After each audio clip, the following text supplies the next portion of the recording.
Hey guys, Dan Hood, Big DH 2000 here again.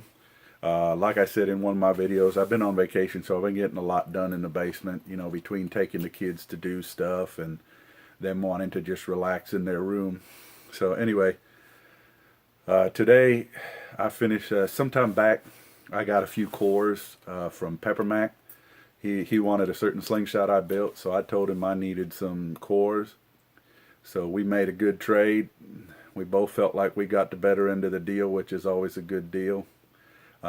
He sent me a couple of Metro cores or Metrograde. You know, Eric made them. The one being called, I think it's being called the Metbro or something like that. It's basically the Metro variation of the Milbro. It's a whole lot smaller and a lot more compact. Anyway, I finished it up. Okay. Let me kind of step back and hold it up. I put Corian on it. I went for a matte finish on the aluminum. I drilled some hole. There was some holes already in it for pins.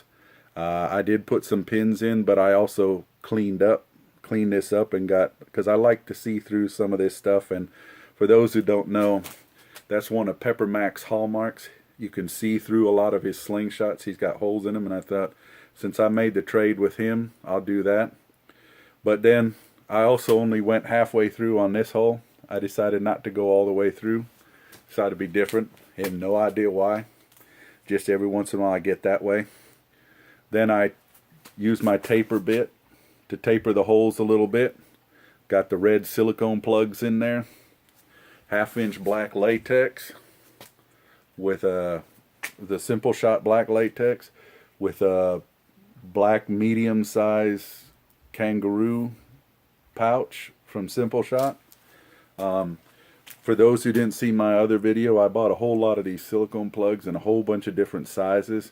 Sadly, I wished you could select the color you wanted in each size, but you can only do that if you ordered like 50 of that color or 50 of another color, which is fine, because once I get used to which one I'm using the most, I'll go in and punch in that size and then decide which color I want. For right now, we got red eyes. Almost looks like a robot staring back at you. And since I don't do this much, let's shoot it. Video will be a little longer than normal, but here we go. Can you guys see? Yeah, you guys can see all of me. Not quite, got to dial it in. The bands actually might be a little long, but that's okay, because I can just pop these plugs out, pull it in a little further, and tighten up the plugs, which I'll probably do so you guys can see what I'm doing. Yeah, these bands are a little lazy. Okay, now watch. I'm going to pull this the opposite way. Once I pull it through, the plug comes out in my hand. You shorten the band however much you want to. Okay, now make sure you kind of get an idea of how much you've shortened it. I've shortened it basically about 2 thicknesses of the fork thickness. Put this back in. Let me see. Now look, it'll stick out a fair amount, but that's where the trick comes in. You put your thumb on it and you pull like this, and as you pull, you can see it seated it. Okay? Now let me do the second one so you guys can watch me do it again. Okay? You pull this, the plug comes out. Okay? Once again, set it up. Make sure your band, but make sure this band, yeah, this band got twisted a bit. Make sure the band isn't twisted.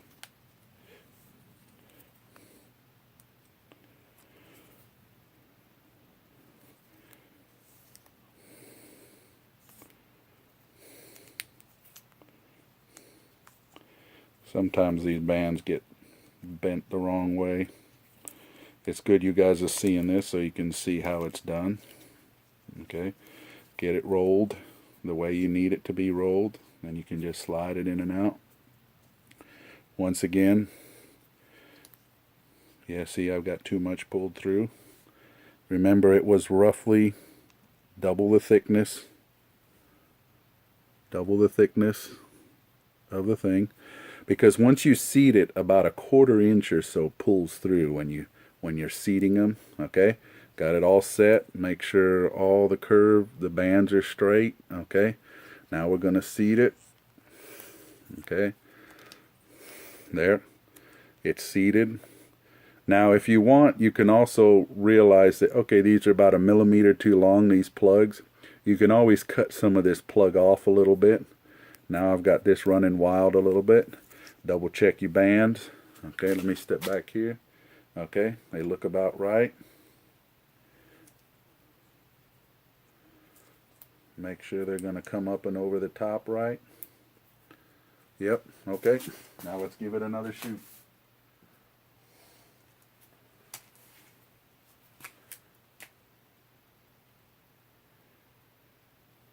There we go. Got to make sure that they go over. You see how they go over nicely over the forks. Sometimes they can get flipped backwards. Just make sure, and you'll see it because there'll be a twist in the band that shouldn't be there. There we go. That's full and tight and maxed at my butterfly. Yep, that's a lot better. A lot better.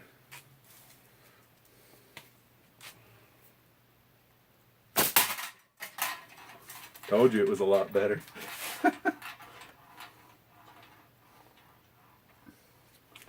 Really like this design, Eric.